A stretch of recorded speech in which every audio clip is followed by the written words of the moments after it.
Many of us wake up with a heavy fatigue that has nothing to do with our physical effort in the present moment. It is a psychological weight, felt before the day has even begun. This happens because the mind has a habit of stacking. It is a cognitive reflex where the brain attempts to solve problems that don't exist yet, dragging future uncertainties into the immediate foreground. Look at how this timeline operates. We start at today, but our focus immediately pulls in Tuesday's meetings, Wednesday's deadlines, and next year's anxieties. We are forcing a single point in time to carry the mass of the entire horizon. Modern burnout represents a systemic error in how we calculate the weight of our required actions. We exhaust ourselves by trying to lift the total sum of the journey before we have reached the first mile. There is a physical limit to our existence. While the mind tries to calculate every turn in the road, the body can only ever occupy a single coordinate in time. This creates the burden of scale. When we observe the vast entirety of a timeline all at once, the sheer volume of the future induces paralysis. The mind sees a mountain and the body freezes. Human resilience is strictly optimized for the present. Our biology is designed to manage the immediate environment, not to bear the structural load of an infinite timeline. We break under the imaginary weight of tomorrow, when the reality is that we only ever require the strength for today. From a clinical perspective, the human body operates within fixed, non-negotiable energetic boundaries. We have a set capacity for what we can process in a single cycle. This is our circadian energy boundary. Reserves are allocated in strict 24-hour batches, a finite daily budget. Physiological overload occurs when we solve for tomorrow using today's fixed energy.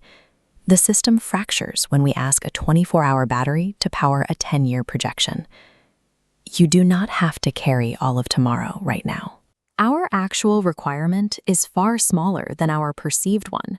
We do not need the strength for a lifetime today. We only need the strength to function until this specific day ends. Chronic anxiety often mirrors this energy allocation error. We can reduce that friction by actively severing future variables from the current equation, bringing demands back in line with our biological capacity. Reducing that load requires a deliberate refusal to engage with the future timeline. It is a conscious action to let go of what has not yet happened. When we stop gripping the future, the physiological tension changes. The impossible weight disappears, leaving behind only the manageable gravity of the current moment. This mental release translates into physical reality, the ability to take a single, unburdened step forward. In this narrow focus, we find grace. Grace is the permission to let a single step be sufficient. It acts as a counterforce to the panic that tells us we must sprint when we only have the fuel to walk. Momentum returns not through a sudden burst of effort, but through the disciplined narrowing of focus to the immediate action. The transition from wide-angle paralysis to steady, rhythmic footing changes how we interact with our responsibilities. We are no longer focused on the miles of the horizon. Our attention is locked on the few inches of ground right in front of our feet. There is often a sense of shame in being overwhelmed, as if the inability to handle everything at once is a sign of weakness. But the inability to carry the future is a protective feature of our design. We are built to handle the world in small, manageable increments.